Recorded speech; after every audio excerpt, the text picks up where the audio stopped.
Welcome to the 7th PS Colloquium lecture. And today's speaker is quite well known in condensed matter theory, Professor Arun Paramekanti from University of Toronto, Canada. And we are very thankful to him to accept our invitation, which was initiated by Professor Saurabh Basu, and agreeing to giving a colloquium level talk, and which is quite beneficial for our students. So among the community, he didn't need much introduction. Just for student, I would like to briefly tell few words about him. That he completed his BTech degree from IIT Mumbai in 1995, and then he went for PhD in TFR and completed his PhD in 2001.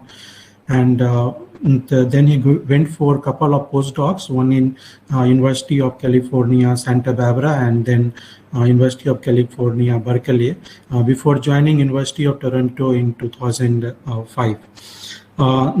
He has been, since then, he has been associated with University of Toronto, and at present he is serving University of Toronto as a professor.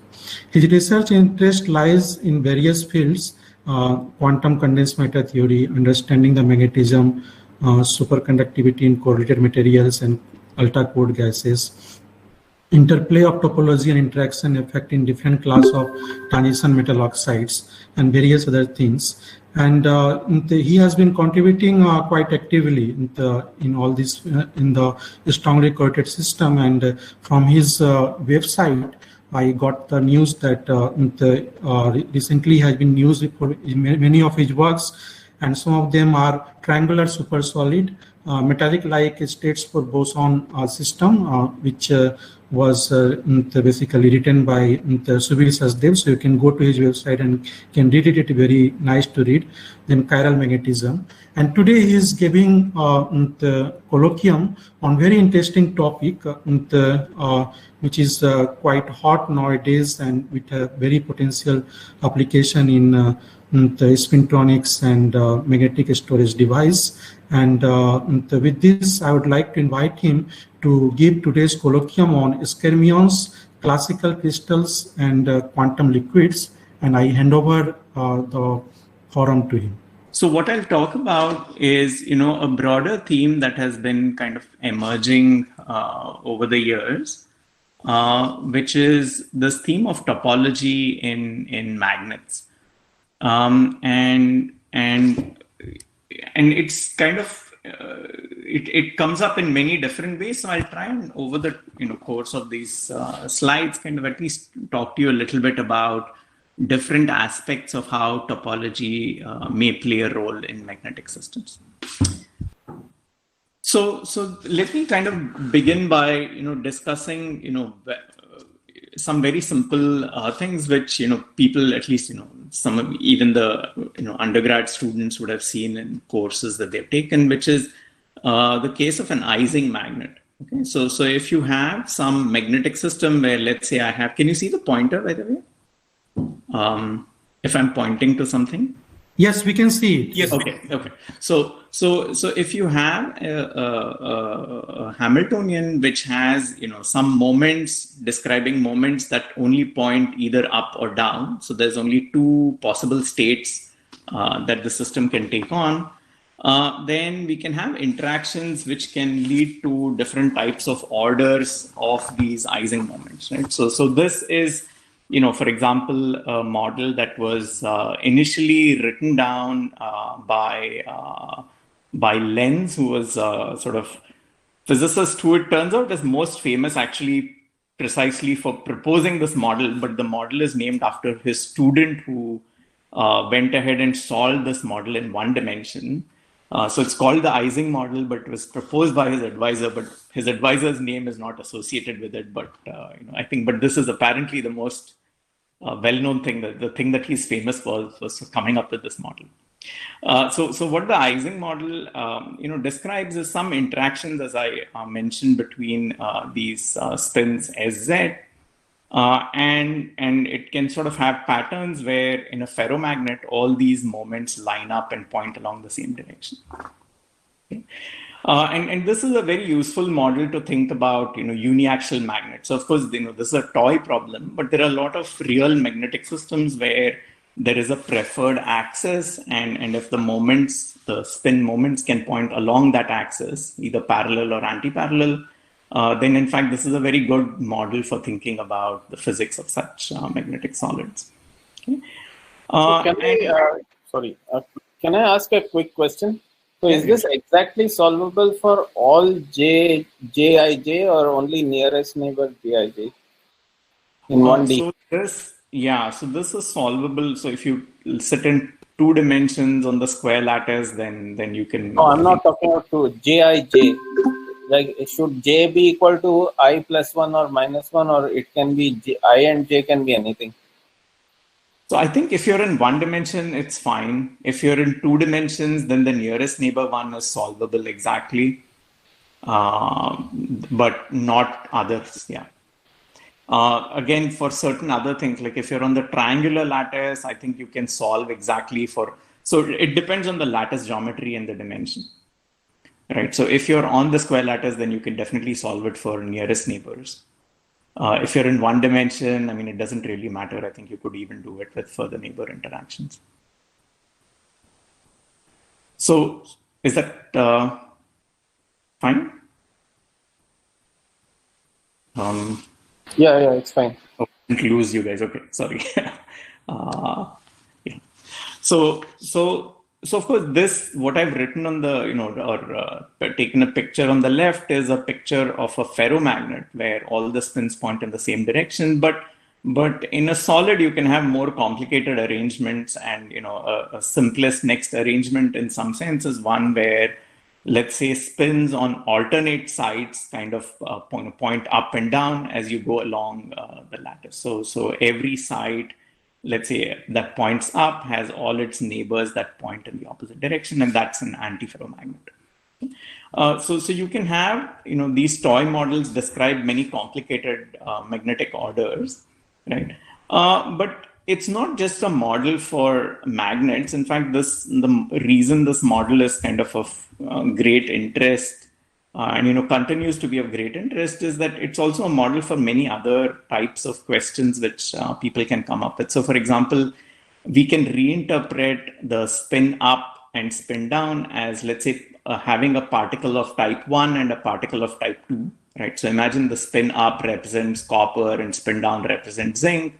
Then you might say, well, I can think of this as a model for atoms in a solid, but there are 2 different types of atoms. So some kinds of alloys that people can model using these kinds of interactions between atoms can be mimicked with interactions between spins.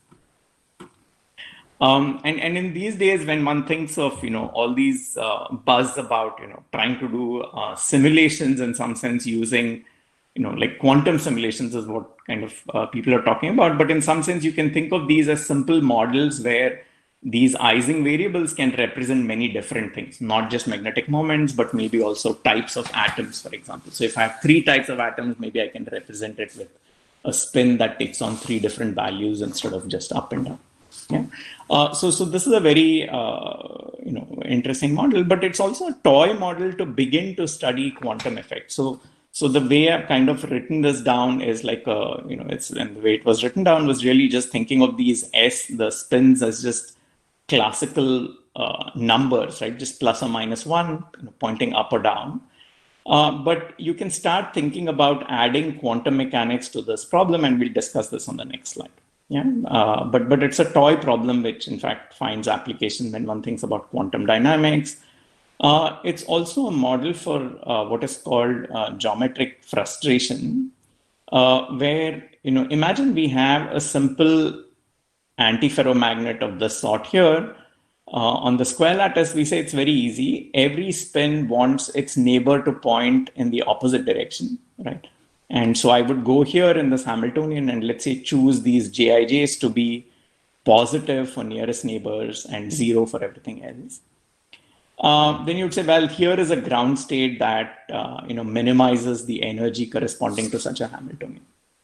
But if we start looking at geometries which are not like the simple square lattice here, but imagine I have some kind of triangular motif in my lattice where I can certainly say, well, I can put a spin up here.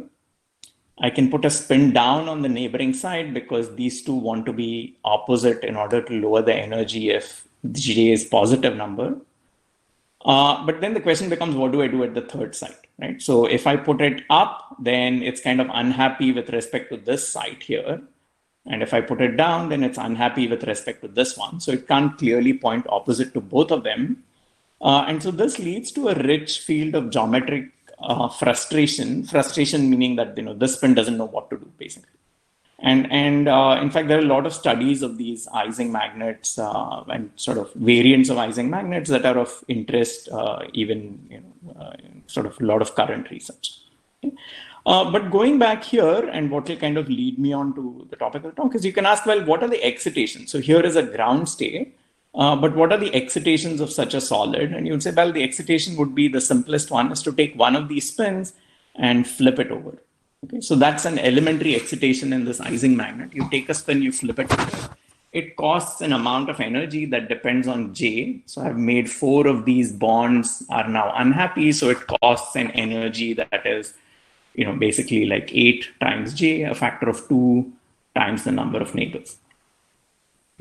So that's a finite energy excitation.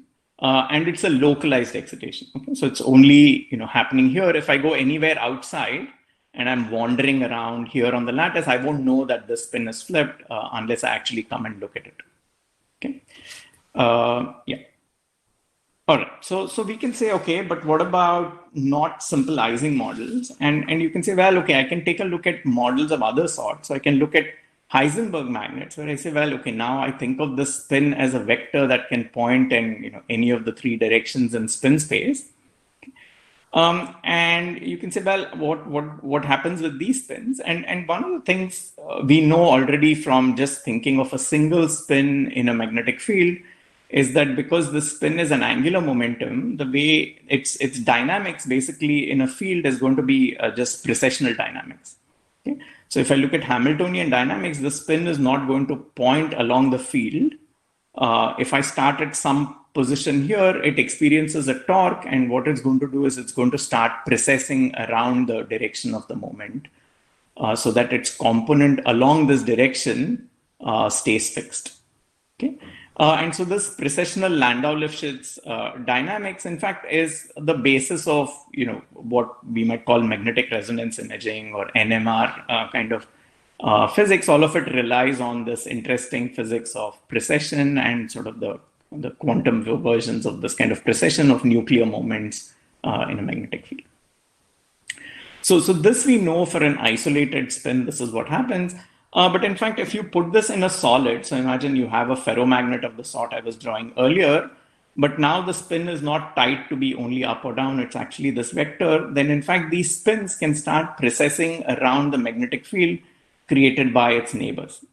Okay, and by magnetic field, I don't mean necessarily just the dipolar magnetic field, but just some sort of effective magnetic field that this moment is going to sense, which forces it to want to point in that direction. That's the direction favored by the ferromagnetic Hamiltonian. But now it's going to start precessing around that direction. And because these spins all talk to each other, this precession, in fact, takes the form of wave-like excitations, which are called spin waves. Okay?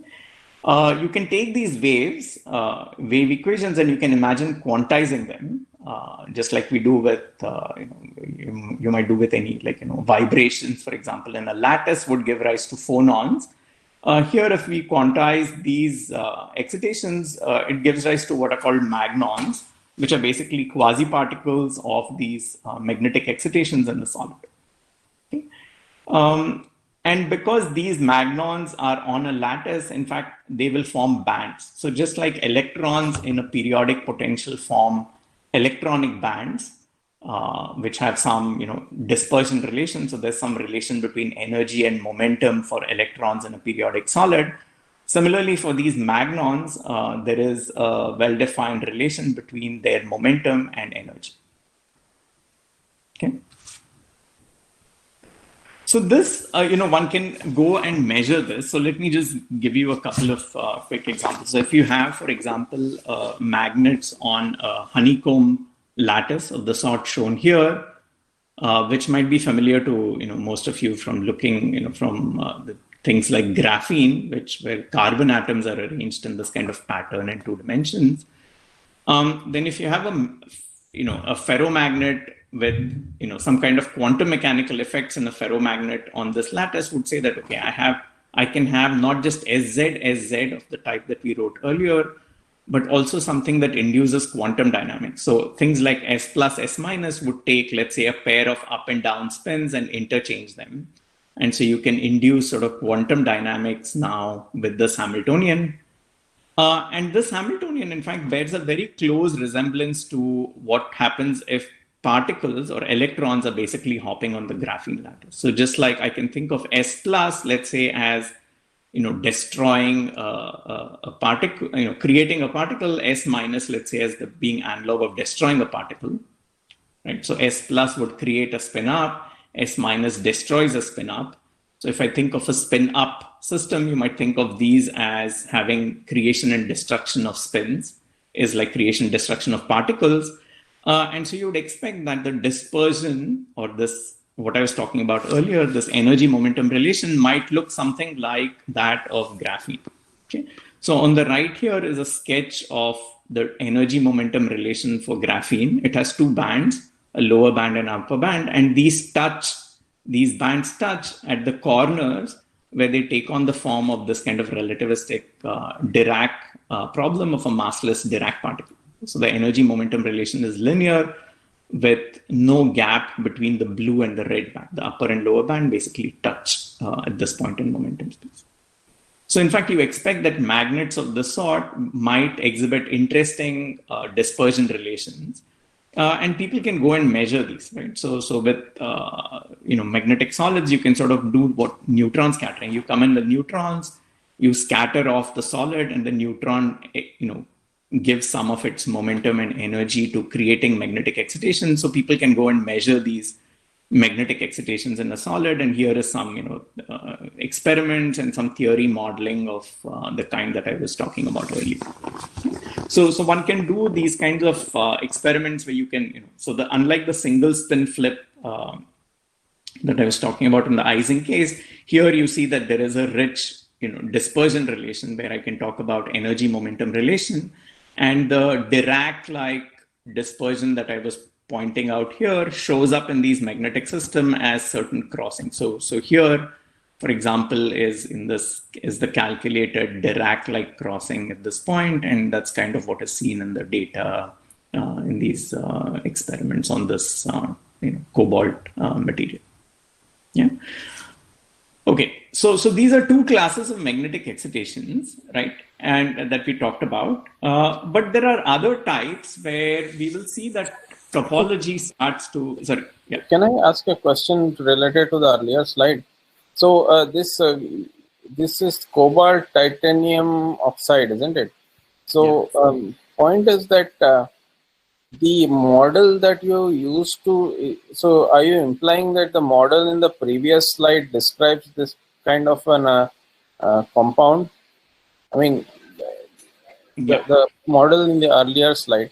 So is that in hindsight, or is it something that was done before the experiments were done? And I mean, like this model looks extremely idealistic in nature. So how is it that material that is realistic is supposedly described by something as simple as this? Meaning, is this in hindsight, or was this? No. So this is a toy model that people had thought about earlier, and this model is not exactly this. It has additional, this is only nearest neighbor interactions, but this has additional interactions. But the point is that some of these additional interactions don't get rid of this Dirac crossing. So just like in graphene, you might say, well, in graphene, it's not true that it's only nearest neighbor interactions, right? Nearest neighbor hopping of electrons. Electrons can hop not only here, they can also hop to next neighbors They will have Coulomb interactions. All of that is there, right? So this is like an idealized model, but nevertheless, when you do experiments on graphene, there is clear evidence of this Dirac crossing. Yeah. So in a very similar spirit, when one looks at these magnetic solids, clearly there's a lot going on in here. And it turns out that this is a kind of a, oh, sorry. Can you hear me, guys? Or Yeah, I can hear you. okay, no, I was just getting some disturbance.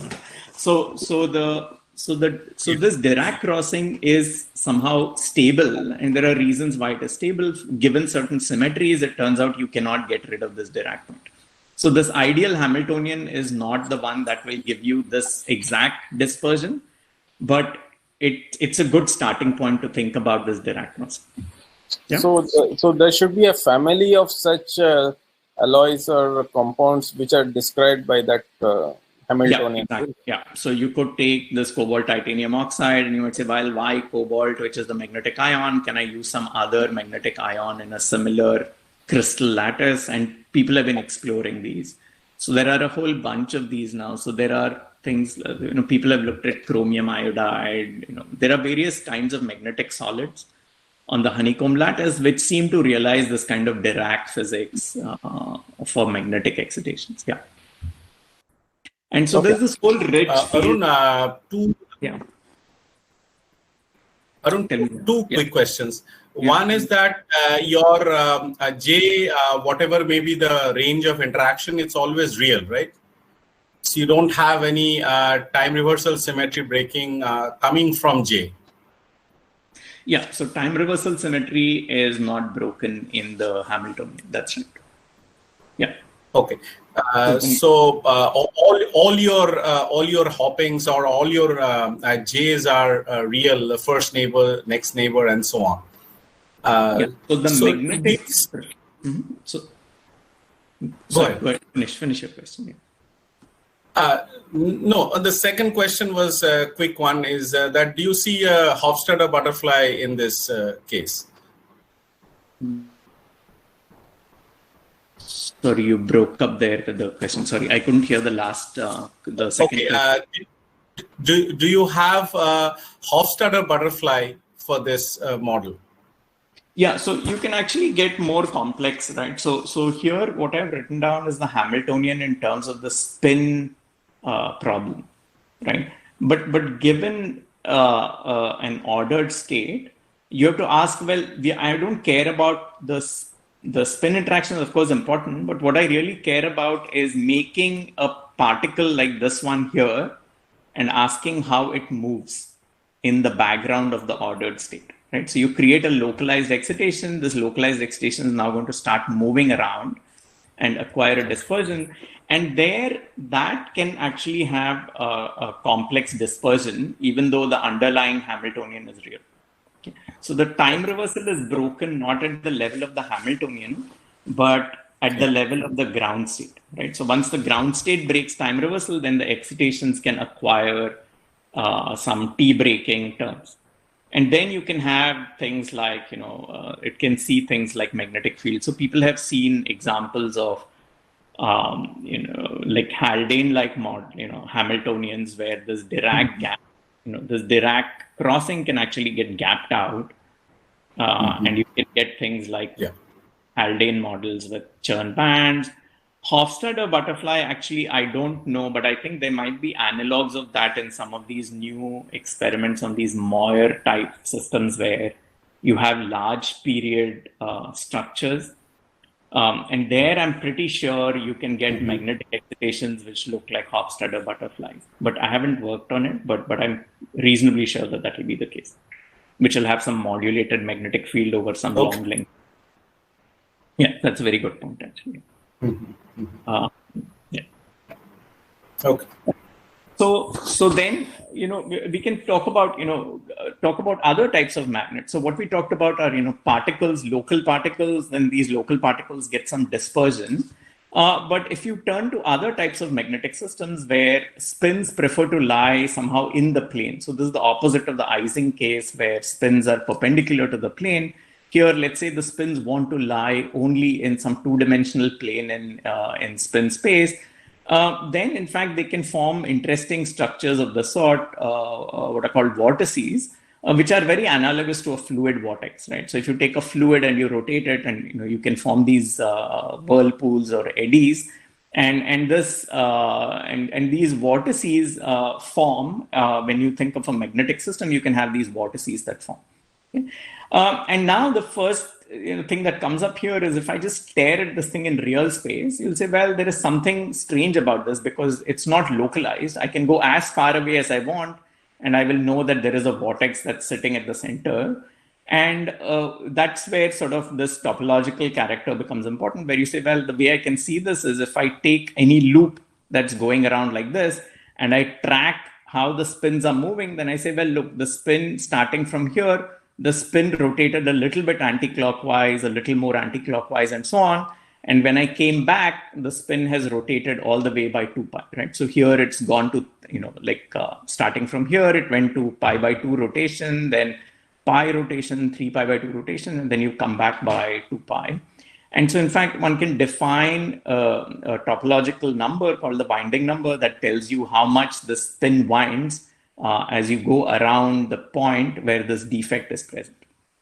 And so these kinds of defects, in fact, were first recognized many years ago in the late 60s, early 70s. And in fact, it's part of the work for which Koslitz and Thouless were awarded a Nobel Prize in 2016 for recognizing that these types of excitations are important in magnetic systems, in things like superfluids.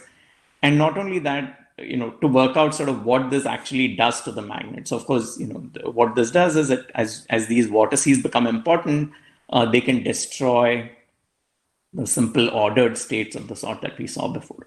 Okay, but this is not, the fact that it's important in magnetic solids is one thing, but it's also important in many ongoing, things. So if you think about the physics of ultra cold atomic systems or Bose-Einstein condensates, then here is a picture of these vortices in Bose-Einstein condensates once you start putting them in rotation, and they form this very nice periodic crystal pattern.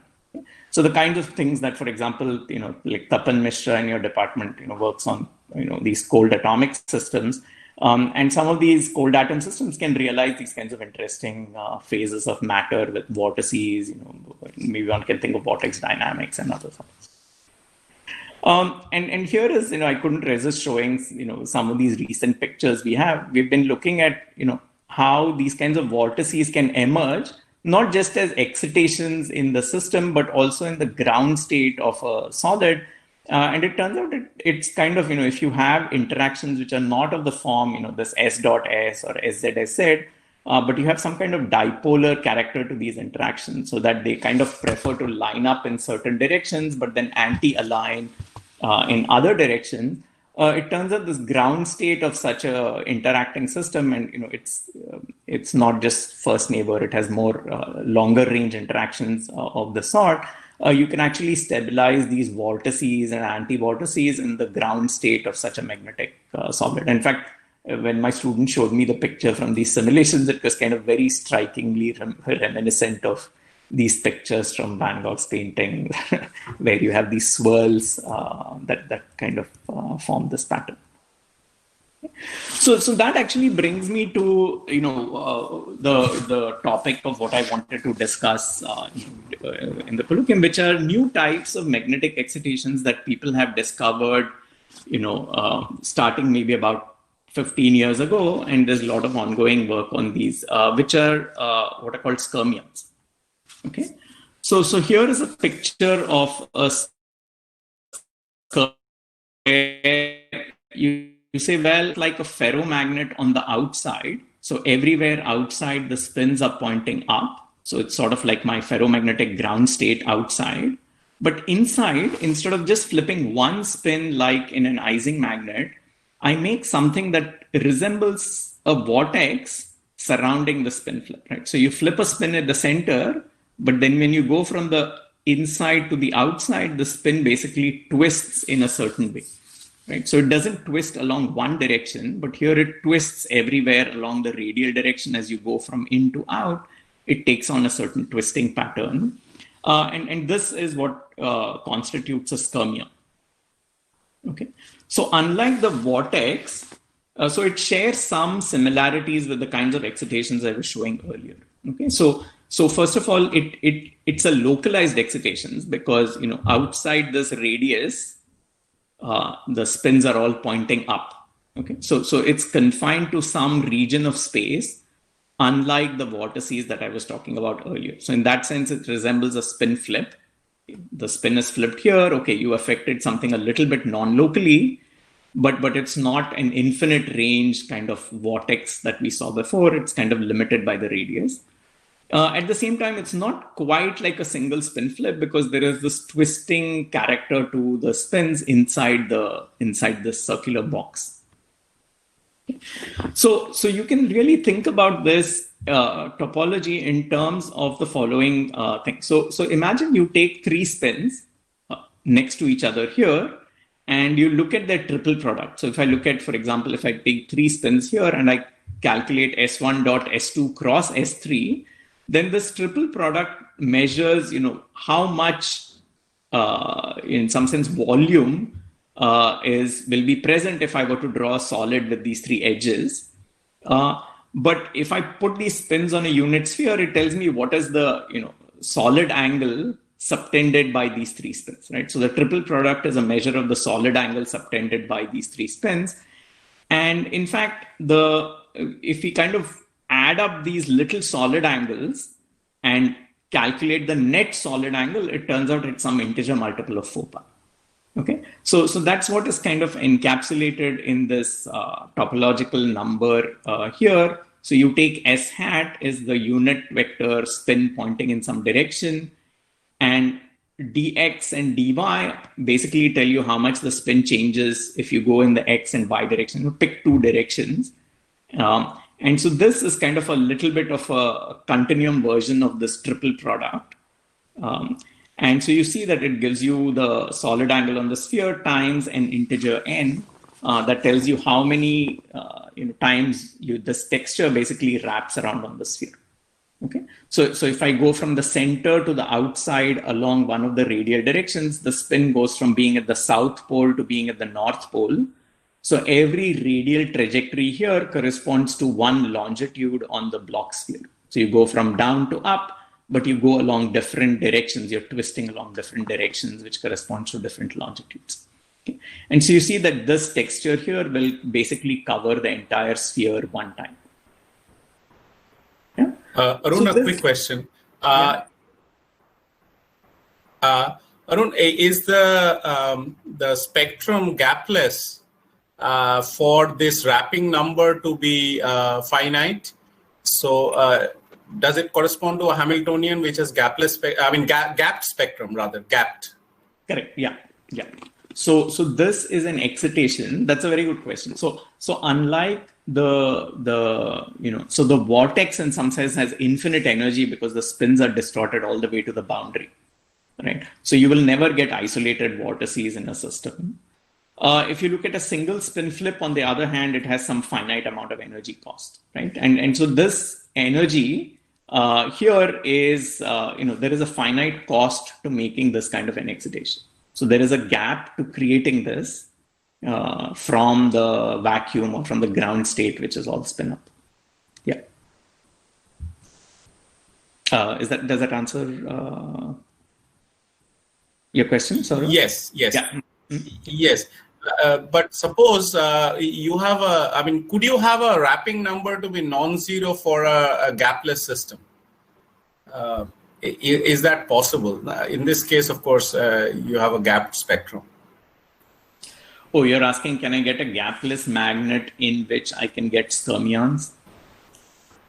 Is that? Yes, that's right. Right. So you can even have that, right? So there are cases, and I'll kind of talk about this, something like a skyrmion can form, not precisely the texture that I've shown here, but it's very difficult. So typically you do need some kind of, preferred axis in the system. So typically these arise in systems where there is a gap already. But the gap to creating this excitation may be very different from the gap to flipping one spin. Right? So there might be some hierarchy of what. So imagine I can create excitations where I just flip a single spin. Right? You might say, well, that clearly costs very little energy. But on the other hand, here I have flipped the spin, but on the other hand, you see that the how much the spin turns away from this neighbors is very small, right? So in fact, the gradients of the spin are small, and so there is some, most of these happen in cases where there is some magnetic anisotropy in the system, actually. But I'll talk about sort of later about, if you have a system which is gapless or very small gap, then in fact, quantum dynamics becomes an important issue. But, if I get to it, I get to it. But yeah. So is Saurav referring to something analogous to Weil metal? Sorry, say again. I didn't. No, I think maybe his motivation was to see if there's anything analogous to a Weil metal. Like there's gapless system but non-trivial topology. Is that what you I was still referring, I mean, my sort of knowledge was still from the 2D Dirac systems. But suppose you have time reversal symmetry breaking somehow, and even if because there is no gap, whether this wrapping number would be still be finite. Anyway, I think Arun has answered the question. So it's not, so you can ask whether, I can make a localized excitation of the sort where the spins don't. So if the system is gapless, you might say, why stop here? Why stop twisting at this radius? Why can't I make this object even bigger? Because then I can wind it even more slowly. Yeah. Rather than, right. And so one of the issues, if you have a gapless system, is that the Skyrmion's size might actually become infinite. And so with a gapless spin excitations, you can have, the radius of the Skyrmion might be very sensitive to the size of the gap in the spin sector. That's possible, yeah. Yes. So where does this come from? So in fact, this I'm showing this, as it was in a magnetic solid, and I'll kind of discuss some experiments where people see and kind of manipulate these Skyrmions. But in fact, the story actually originated very interestingly from questions that were around in the context of strong interactions. Okay, and one of the interesting thing in terms of particles that participate in the strong interactions is that in fact, if you look at particles like the pion, which were discovered many years ago, clearly they have quite a small mass relative to the mass of nucleons, protons and neutrons. So I've just put proton here, but neutrons, okay, the mass is very similar. And so you have particles in the strong interactions whose mass is about 10 times lighter than the protons and neutrons. And so people were kind of, thinking about, this theory of strong interactions. And in fact, there's an interesting thing which Skyrmy pointed out in the 60s. And he and his student or postdoc kind of had further work sort of developing these ideas where they said, well, imagine this mass is not small, but in fact, what if it was zero, right? So then you can think of a field which corresponds to a massless excitation, okay? And this, brings us to what Saurav was asking. So you can have massless excitations in a system which is like a Goldstone mode of a ferromagnet. So imagine you have a magnetic system of this sort, where all the spins point in a certain direction, right?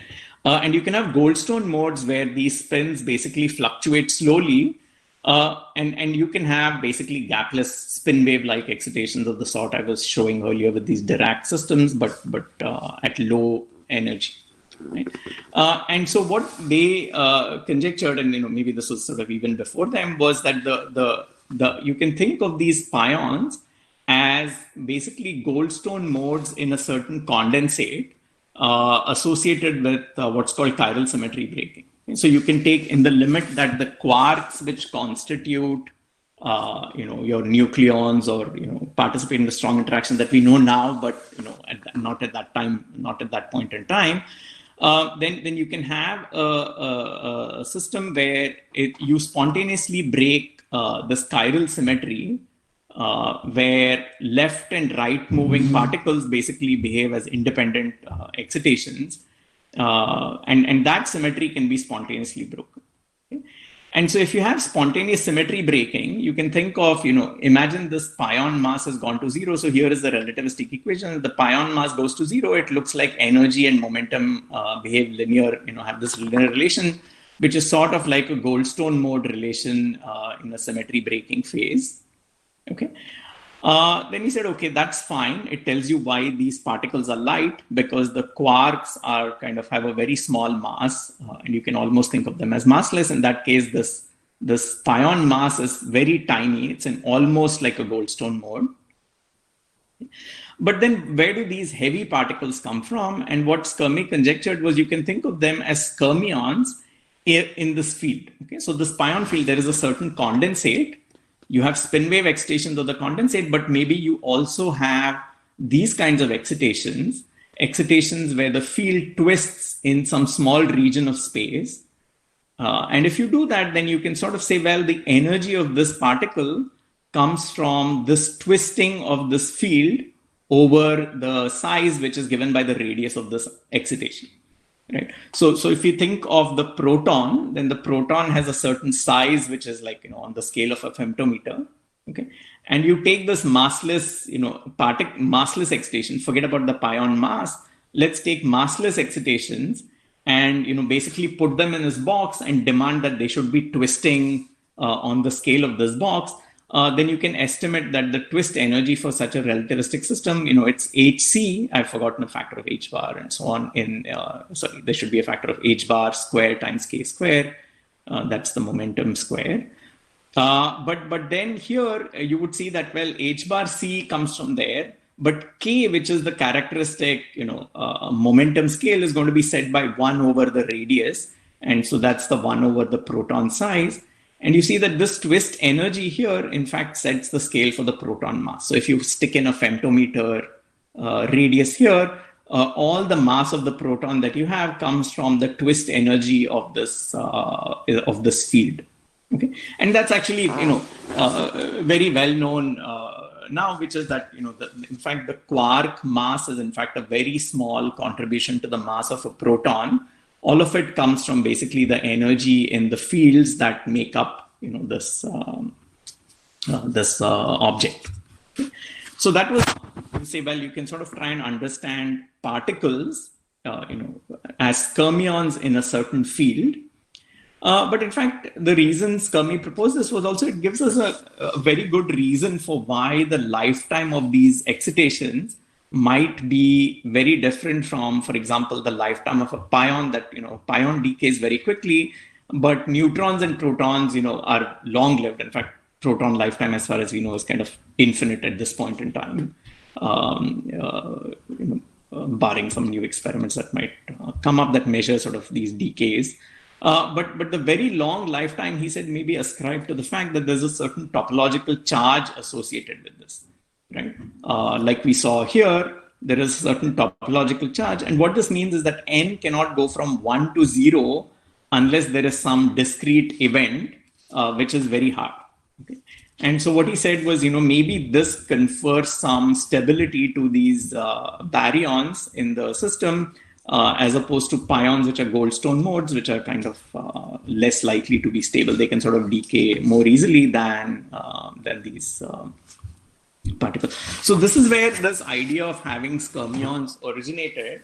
But in fact, it was not taken very seriously in the beginning because of one very obvious problem with this, which is that, that these are all bosonic excitations. Of course, the pion is a boson, right? And you say, well, that is fine. It's like a Goldstone boson. But if you twist a bosonic field, you would say, well, it's still a boson. And so people did not take this idea very seriously for many years. Because how can you get fermions, because protons and neutrons are fermions, how can you get fermions from just twisting some bosonic fields in a system? And it was not until, maybe like almost 10, 12 years later that Ed Witten actually showed that, in fact, if you twist bosonic fields, you can get fermionic excitations in field theories which have just bosonic nature to them. And that again has to do with ideas where you can add topological terms in field theories, and you can sort of show that you can convert bosons into fermions in certain kinds of field theories. Okay, but that's a separate story. But this idea that you can twist fields and create localized excitations which may coexist with low energy modes, which are these spin wave like excitations, is important, and it kind of became important in the solid state some years later. So skyrmions in solids were only discovered, I would say, about maybe like 15, 20 years ago. And so in some sense, it has a shorter history than in particle physics. So here is then sort of the picture for how skyrmions might form in magnets. And like I talked about here, we talked about the pion field and we talked about particles like protons and neutrons. Here we can similarly think about two different ways of how skyrmions might stabilize in magnetic solids. Okay, so here is what I would think of as a particle picture. Okay, so you say, well, I'm going to start with a fully polarized ferromagnet. So let's say all the spins outside this region point in one direction. Okay, and then inside, let's say they point up everywhere outside. And then here I go and flip the spin so that it points down. Okay, so you would say, well, if you do that, then we say, well, okay, you made some finite energy excitation, and a skyrmion in this language is a slightly glorified spin flip. It's not happening at one site. You don't flip the spin at one site, but you flip it here and you basically disturb the spins over some range, with some finite radius. Okay, but now you say, okay, here is a particle I have created. It has a certain size, and now it can do various things. You can say, well, these particles can diffuse around. They can, interact. They can form liquid-like states. Maybe they can form crystals where they all pack into some fashion. And so you can think of this almost like a soft matter problem. Once you create this particle, this extended particle, it can do all sorts of things. Okay.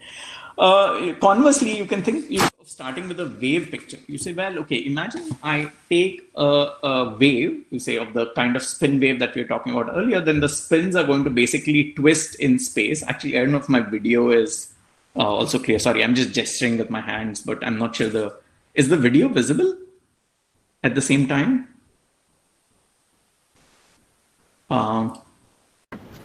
No, video is not coming. At all. Okay. So sorry. Okay. So then, there's no point me gesturing. But basically, if you go along a certain direction in space, you would say, well, a spin wave basically amounts to twisting the spin along a certain direction. Okay. And you can say, well, the spin, if I take a cut like this, for example, you'll say, well, the spin goes from being down, it twists, it becomes up, then it twists a little more, becomes down, twists, and go. So if you go along a certain direction, you see that the spin basically is just going to spiral around along this direction. Okay.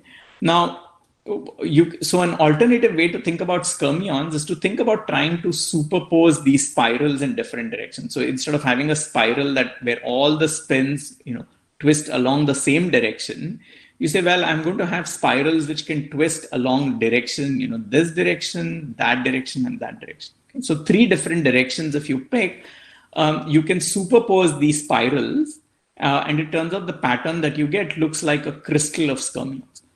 Okay, so you can think of this now as a momentum space picture where I form, a crystal by taking 3 different momentum directions in which spirals form, adding them up, and if you add them up, then in real space, the picture looks like this. So it looks like a crystal of skyrmions.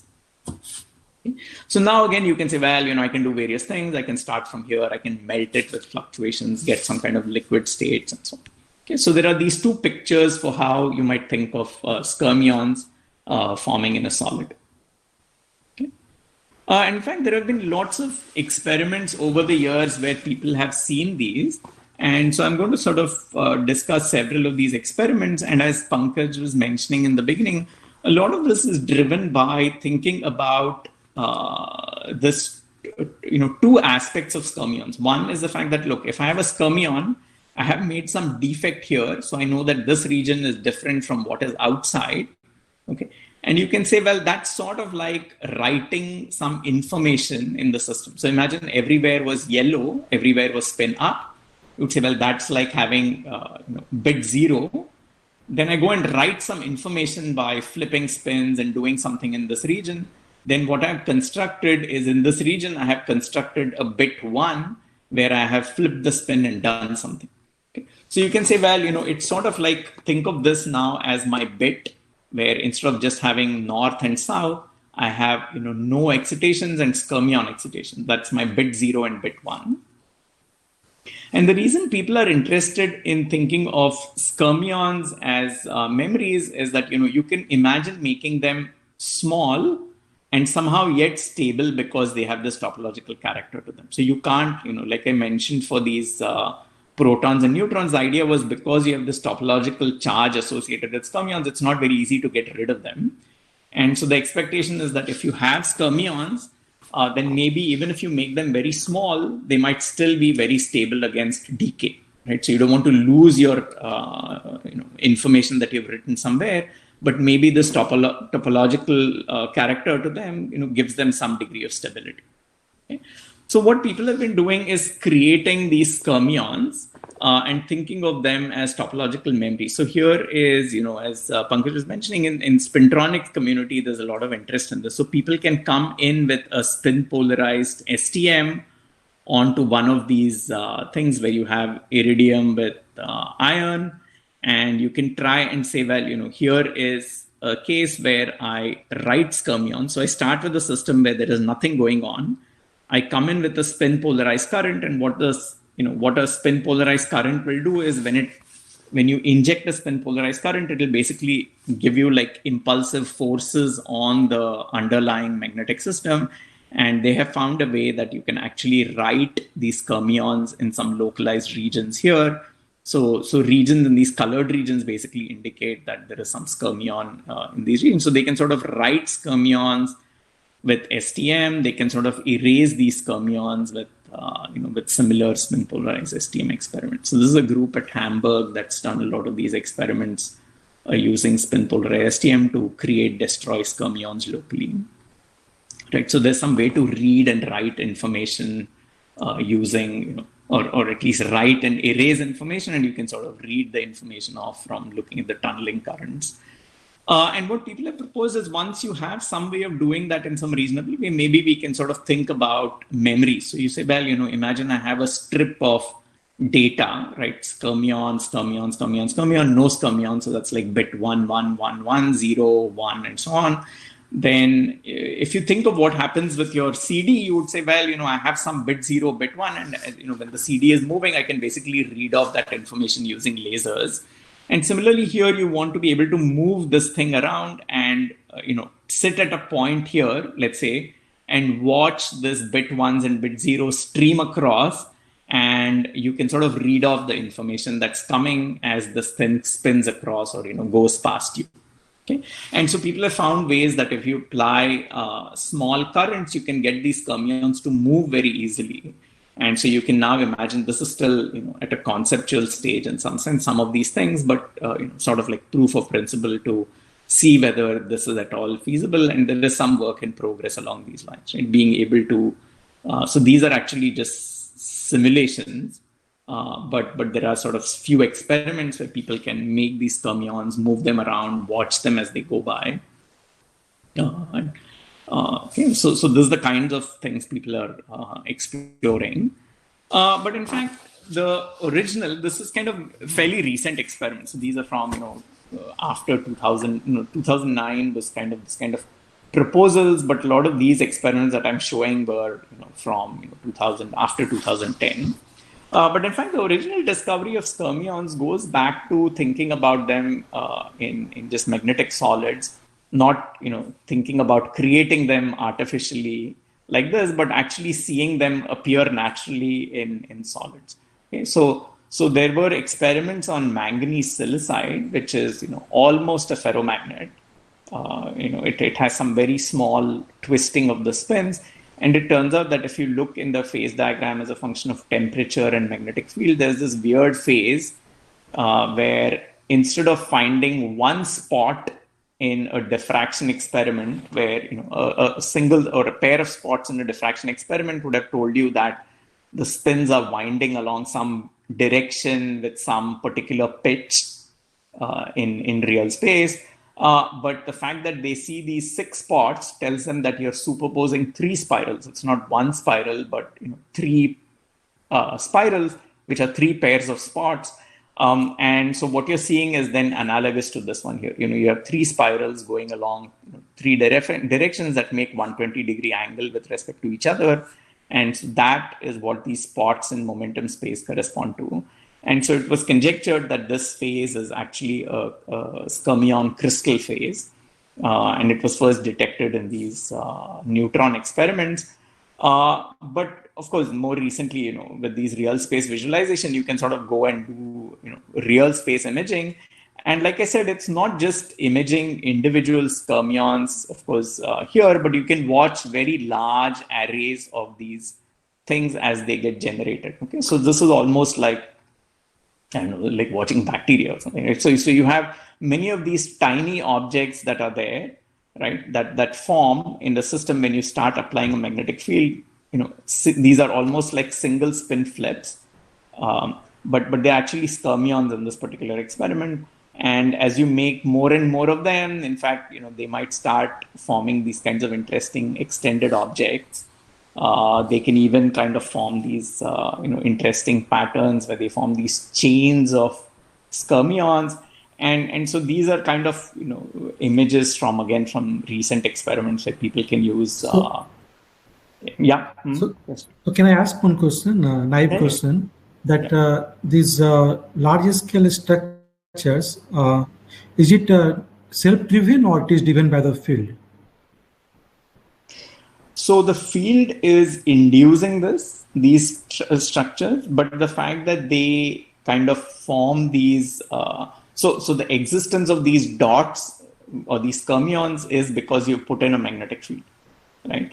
But the fact that you have these, that they arrange themselves into these worm-like structures, that is not the effect of the field. So that is somehow the interactions between Skyrmions. If it is attractive, they will try and cluster together in some ways. And so you have these kinds of interesting chain-like structures.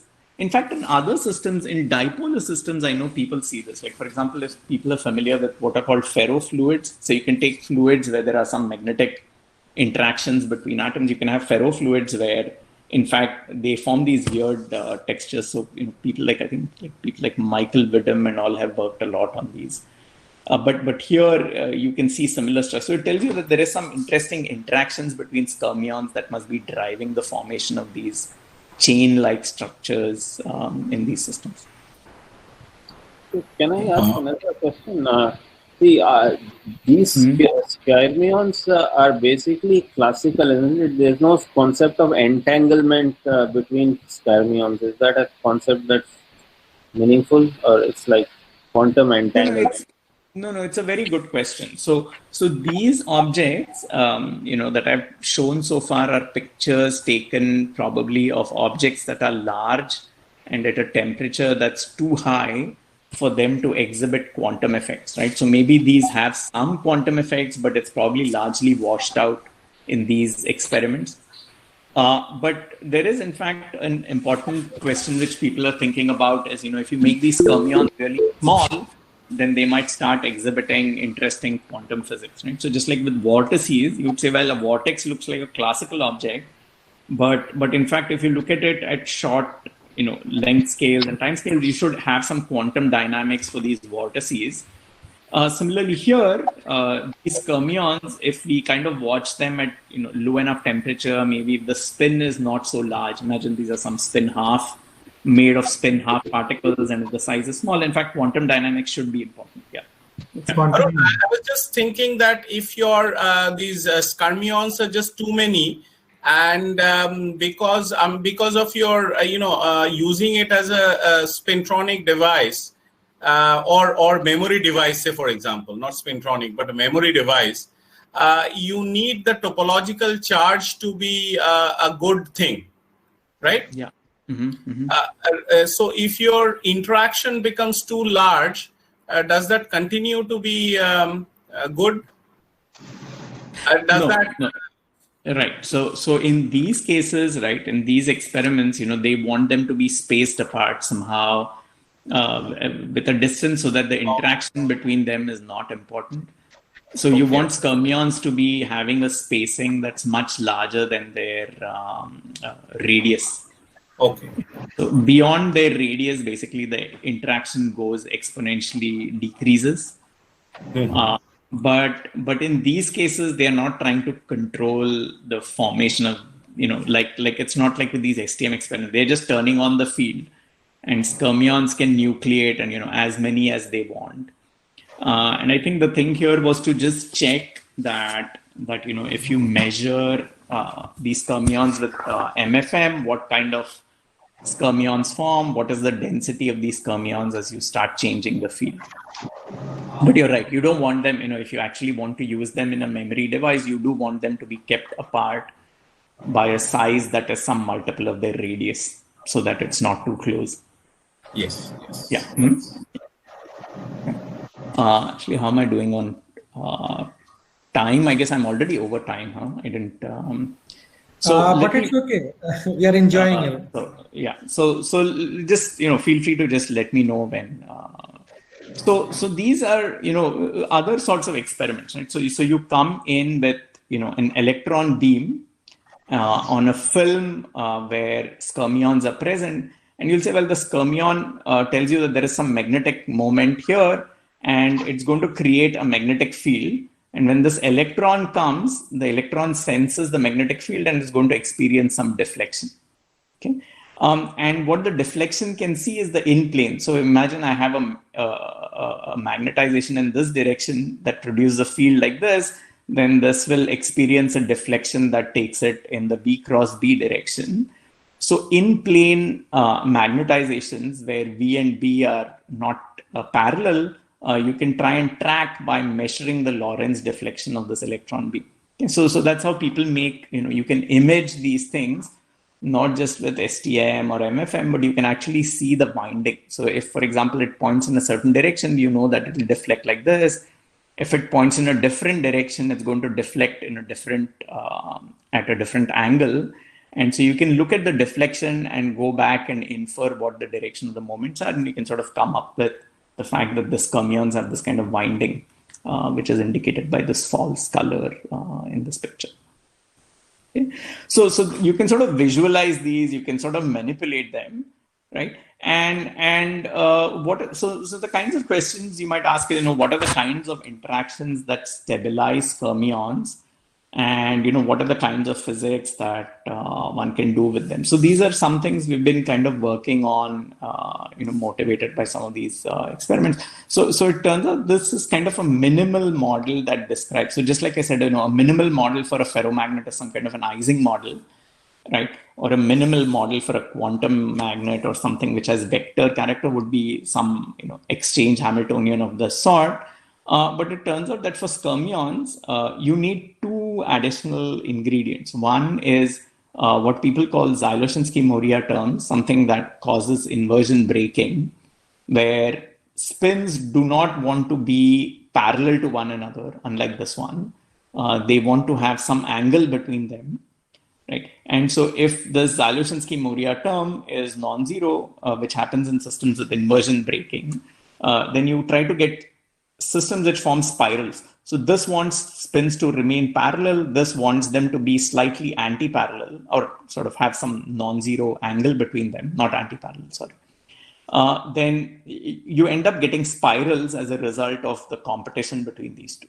Okay, so that, if you remember, was one of the minimal ingredients, is you need some kind of spirals happening in the system. But spirals, you would say, if I have a Landau theory, I can write down interactions between these spirals. So imagine I have interactions which are like the magnetization at wave vector Q1, magnetization wave vector Q2, Q3, right? But if the three momenta add to 0, then you can multiply this with the magnetization at 0 wave vector. So you're allowed terms like this in a Landau theory, interactions between the magnetization components at different wave vectors. They can interact. Okay, so there's some kind of mode coupling that happens beyond a simple case where you have decoupled momentum modes. In fact, mode coupling is important in these systems. But now you say, well, where do I get this M0 from? And it turns out that if you want a non-zero value for this one, you have to apply some magnetic field. So what the magnetic field does is it induces this M0 term. And once you have that, then you have a system where you have 3 different spirals that you can stabilize. And you can get this picture that I was showing earlier, where if you have spirals at 3 different directions, making 120 degrees with each other, then you can stabilize this kind of crystal of Skyrmions. And so you can sort of have, you can take models of this sort here and you can construct phase diagrams. So it turns out that if this magnetic field is not there, then this, M0 is absent, and then you cannot have crystallization. And so in fact, you just get single spirals in that case. And so the typical phase diagram is you start increasing the magnetic field, you get single spiral phases. Then you enter the Skyrmion crystal once that M0 becomes sufficiently large, the uniform magnetization. Of course, if the field is too large, you just polarize the system completely. So one of the things which, you can ask is, how do I detect these Skyrmions? Of course, there are all the things that one can do with detecting Skyrmions. Like I said earlier, go in with Lorentz TM and, do other stuff. But in fact, another way to detect Skyrmions is to, if you have electrons, so imagine this is a metallic system, right? And like a lot of these Skyrmion solids are actually, or Skyrmion materials are actually metallic, you can ask how they impact the motion of electrons, okay? And it turns out that they give like an extra Hall contribution if you look at the Hall effect. Okay, so an electron that moves through this texture, because its spin will adiabatically follow the spin of the Skyrmion, it turns out that you get an additional kind of Berry phase because of this thing. And this adiabatic, Berry phase that you pick up actually is indistinguishable from an Aharonov-Bohm-like effect. So it turns out you get actually an extra Hall effect. And so this is the kind of things that we've been exploring is, that there is, so of course this Hall effect is measured in experiments. When you enter the Skyrmion phase, you see an extra Hall resistivity contribution precisely where you enter the Skyrmion phase. And so the kinds of things we are thinking of are, the kind of things that Saurabh was asking at the beginning with the magnons, which is these Skyrmions. When you form a Skyrmion crystal as shown here, they actually form, the electrons moving in the Skyrmion crystal actually exhibit band structures which have the form of Landau-like levels, except they're not flat. Okay? So they're actually dispersing levels. So you get this Hofstadter-like spectrum in some sense where you get bands that have non-zero Chern number. And they have, if you're here, you might see a quantum Hall effect, integer quantum Hall effect. But more generally, you will get this Hall effect contribution because of this physics. So these are the kind of things we've been exploring, right? Can you see the effect of, can these magnetic fields, can you change this crystal and scan through some kind of a Hofstadter butterfly, just like you do with Landau levels when you look at quantum oscillations? And, can you look at, Kerr effect is another way. So you say, well, just like I can do optical readout, can this extra Hall contribution, if it is present not just at 0 frequency in DC transport, if it's present at finite frequency, then if I take a magnet and bounce light off of it, then I should get an extra contribution to the Kerr angle. And you can sort of see that precisely in the region where there's Skyrmion crystal, there's an extra contribution to the Kerr signal, and this is just calculated. There's not experiments at this stage. So let me then, skip ahead. There's some things we had done related to, quantum. Arun, just one quick question. You have broken the inversion symmetry by the Zalesinski-Moria, but the time reversal is intact. So how would you see Hall effect, or is it something analogous to the Hall? No, it's a Hall effect because the magnetic moments order and break time reversal symmetry. Oh, you have an explicit at the ground state level. You have an explicit. Yeah. So the Skyrmion crystal, when it forms, Uh-huh. when you form a Skyrmion crystal, that breaks time reversal symmetry, and so the electrons are picking up this Berry phases, non-trivial kind of phases because of the Skyrmion crystal. That's right. Yeah. And so you can get this kind of interesting Hall-like effects. You can get, Kerr effect coming from Skyrmion. So these are some of the things we've been exploring. And maybe I'll basically at this stage, maybe skip ahead to the end here and just leave my summary. There is some things on, if you take these Skyrmions and, quantum melt them, you can get some interesting liquid-like phases of these Skyrmions as well. So let me maybe, in the interest of time, I've kind of gone well beyond the allotted time, but here is like a very quick this thing. So these Skyrmions and Skyrmion crystals are real space, or think of them as momentum space. They are like topological textures of some sort, and you can sort of look at various aspects. Just like particle in a magnetic field has different things like Landau levels, and you can have quantum oscillations. You can have Kerr effects in a ferromagnet. All the Skyrmion crystal can exhibit, a very rich, variety of, physics and observational consequences. You can also look, and this I didn't talk about this, but you can look at sort of quantum mechanics of these Skyrmions, and in some cases you can get like liquid-like phases of Skyrmions, which it turns out bear a very close resemblance to quantum Hall liquids of different types. Yeah, so with that, I'll stop. And if if there are further questions, we can sort of discuss.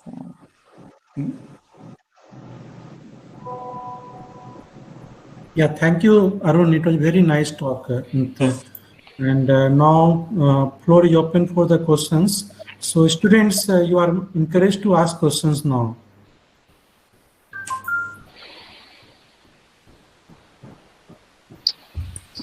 So can I ask another maybe naive question? But point is that you said the Skyrmions are created by applying magnetic field. I assume you mean through the STM tips, isn't it? Am I right or wrong? In these experiments that I was showing here. Yeah. I mean, how is the magnetic field applied? Oh, so in experiments you can apply, there are cases like in here where they just apply a magnetic field, just actually apply a perpendicular magnetic field to the system. So this is not spatially homogeneous field. Yeah, just a spatially homogeneous magnetic field. Yeah, it just nucleates Skyrmions that end up packing into this crystal form. Oh, because of that Jalosin-Moria type. Right. You get basically a spontaneous formation of these Skyrmion crystals when you switch on a magnetic field. These other cases where you can sort of individually read and write and sort of measure these things is with the STM experiments. Yeah. Okay.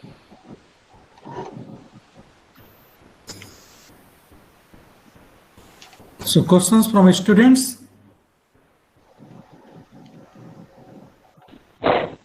Hello. Yeah. Sir, I have a question on magnons. Sir, you said that magnon band gap is like electronic band gap. Yeah. So, what magnon band gap what describes in a material like electronic band gap describes in is it solid or is it conductor, is it insulator or is it semiconductor? Like that, what magnon band gap describes in a material? That's a very good question actually. So here with magnons, it's less clear, right? Because you would say, well, in a metal or in an electronic state, you would say, well, I can fill up all the states up to the valence band, right? And then I can ask, oh, is the conduction band touching the valence band? So it's a metal, or is there a gap and so on, right? So you can actually see it by filling up certain states and measuring states above it. Here it's more tricky because here the ground state is some simple ordered state, right? So everything is happening, whether you have this Dirac crossing or, is there a gap here or not? It's all a question of what's happening in some highly excited states of the system, right? So here this is happening at, about 10 millivolts above the ground state, right? So you can only indirectly, you can of course measure it using, neutron scattering, but there are indirect consequences. So for example, if you start heating the system, then you can thermally populate these states, right? So if you go to like 100 Kelvin, you'll be kind of populating these levels, which are at about 10 millivolts, you'll start populating them. And then I can ask, as a function of temperature, do I see some weird things as you start populating these levels here, where you have this Dirac crossing or a gap? Do you see some strange behavior? But you're right, there isn't any meaning to saying, well, I have a conductor or insulator or metal. The ground state is always some ordered magnet. Yeah. So it's indirect in some sense, in some excited state spectrum, which you can sort of look at through thermal excitations. You can create them or you can pump them. So another thing which people do is you can optically try and, pump systems such that you create, so people do this with semiconductors as well, right? So imagine you have a semiconductor, you can take spin polarized, so not spin polarized, what am I saying? Just polarized light, right? So imagine I have right or left circularly polarized light coming in at certain frequencies. Then you can try and target states in the valence band, in the conduction band that you want to occupy with let's say, light of certain helicity, right? So similarly here, you can imagine coming in with, analogs or like that and actually pump magnons such that they occupy certain regions of momentum space or certain types of magnons in certain regions of momentum space. And then you can sort of look at this transient phenomena, right? So people do pump probe experiments. So you can sort of dynamically excite into some region and watch the physics of what happens as those transients decay. There's some transient phenomena that you can measure, but it's not very similar to solids in that sense. Yeah. Arun, this thing, the flat band is a little bent. Why is that? Oh, this one here? Yeah, so here these are so these are surface states. There is some additional, right? So this is not just a nearest neighbor interaction like in graphene. There are additional interactions present. I mean, there are additional terms in the magnon problem. Okay. So even if I take graphene and I take the zigzag edge of graphene and I have second neighbor hopping, I get some dispersion of that flat edge. Okay. So there are some further neighbor. Mm-hmm. So there's a Floquet analog of these things as we have for the Dirac materials. Yeah. So there are people have. So in fact, Bhaskaran at Math Science and together with a couple of his, I don't know if they are postdocs or students. So they have looked at some of these Floquet magnons and asking if you can create topological magnons by doing, Floquet type problem where you actually drive the whole thing, not just like a pump pulse, but some kind of driving field that stays on for a while. Mm-hmm. Can you create interesting? Yeah.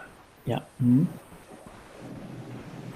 Is that something you're working on, Saurabh, or it's? I'm still working on 2D Dirac physics. I see. And planning to shift over to topology. I mean, this Floquet things. We are looking at tuning Dirac to a semi-Dirac dispersion and seeing various evolution of the topological properties, etc. Right.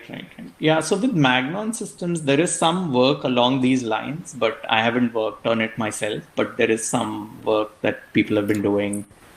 I mean, very interestingly, you have shown in one of the slides, you've shown the Landau levels as a function of gamma, k, these things. So X point, gamma point, M point, and I mean across the Brillouin zone.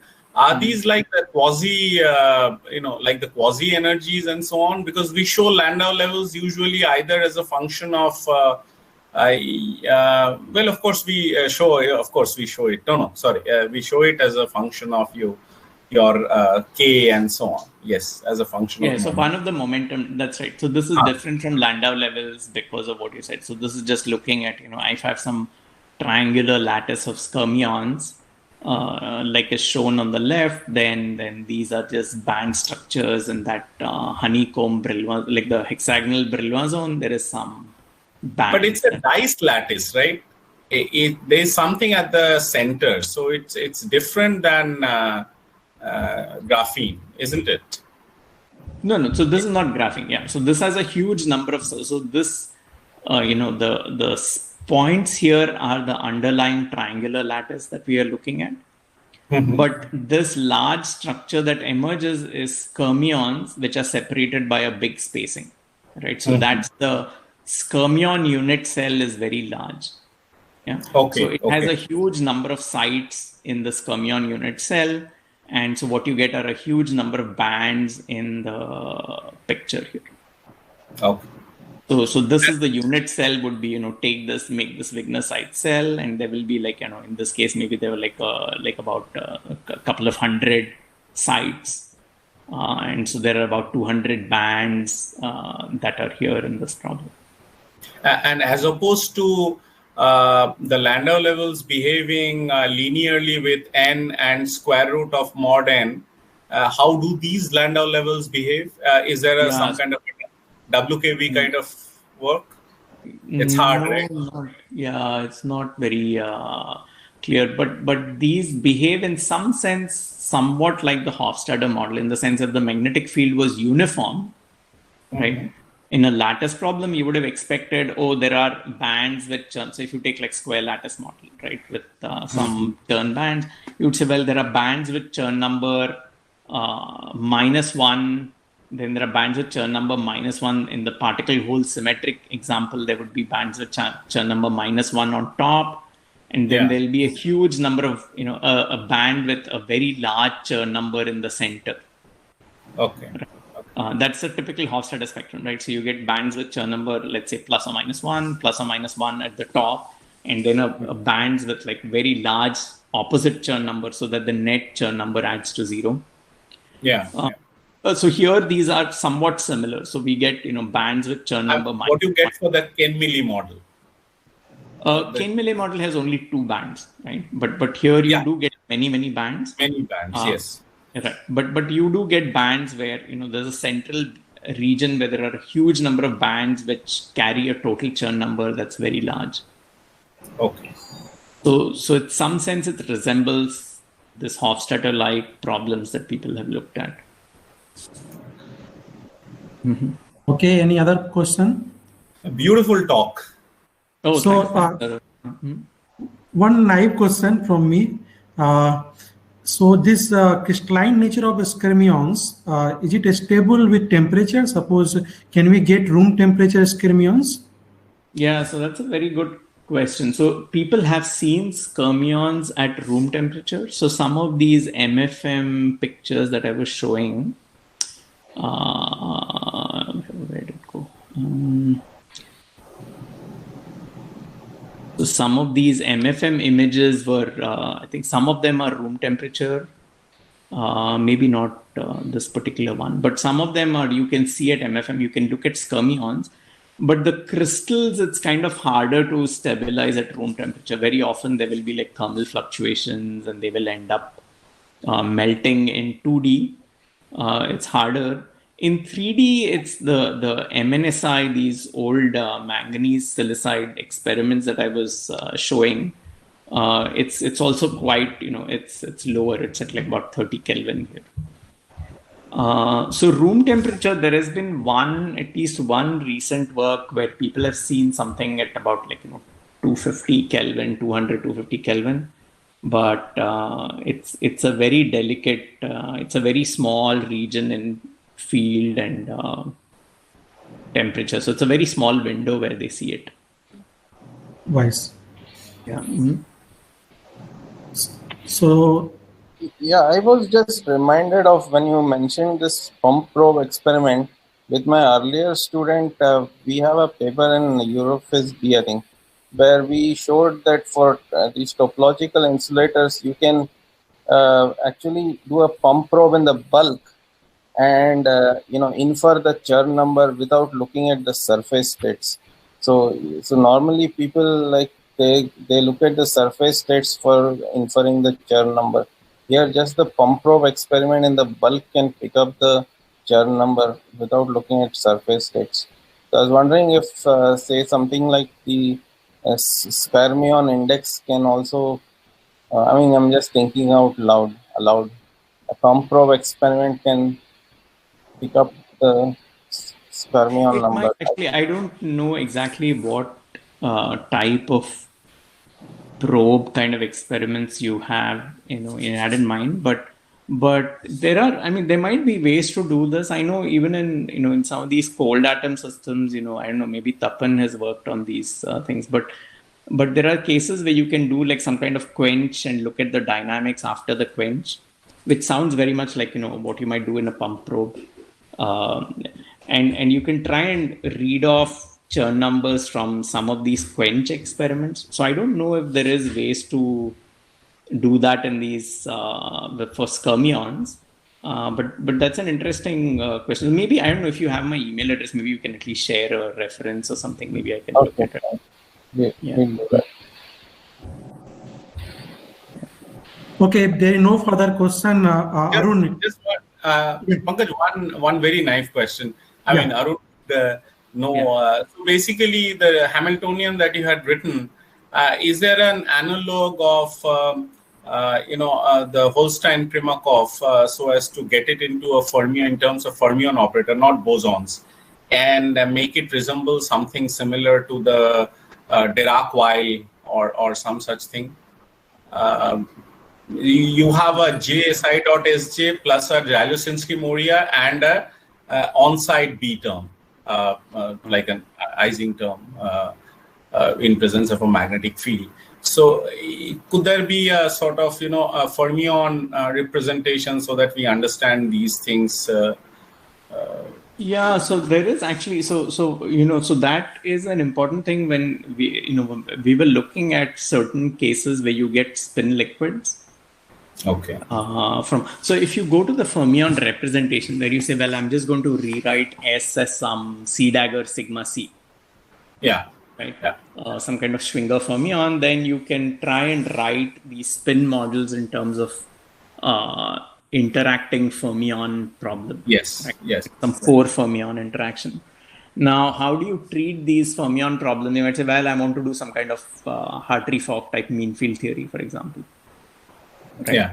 And if you do that, then you can get types of spin liquids where these fermions may have like these Hofstadter-like Hamiltonians.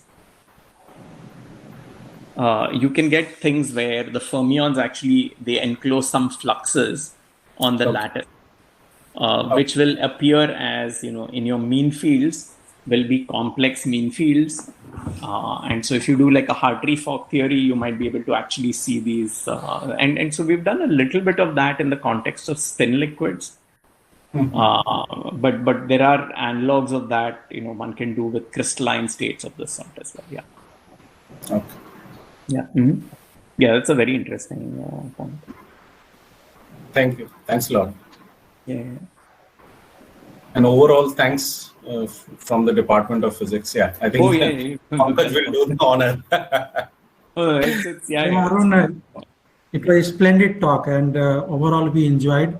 And it was beautiful evening for us to going through all the way from simple Ising model spin to this very interesting Skyrmion physics. And we hope to see you sometimes here whenever you visit next time and things are normal. We would definitely be very happy and glad to host you here. And, it would be nice to sing. Yeah, once. I hope you guys are all doing okay with with this COVID thing. But it's been a weird time. But so we hope that it should get over soon. And Pankaj, I think, wants that, people like you who can join us online, this should go on for a little while more. Oh, I see. No, it's really an honor for you to be able to join. You see, I mean, it is nice. I hope the students can sort of also get something. Yeah. A lot of students actually join. Oh, I see. Okay. Yeah. So with this, I would like to thank our technical team also for helping us to organize it quite smoothly. So with this, we wish good luck to Arun for very, very new things should come in the future, and we'll be again happy to host him for the colloquium talk and any other occasion. With this, I would like to say goodbye to all of you, and have a nice time.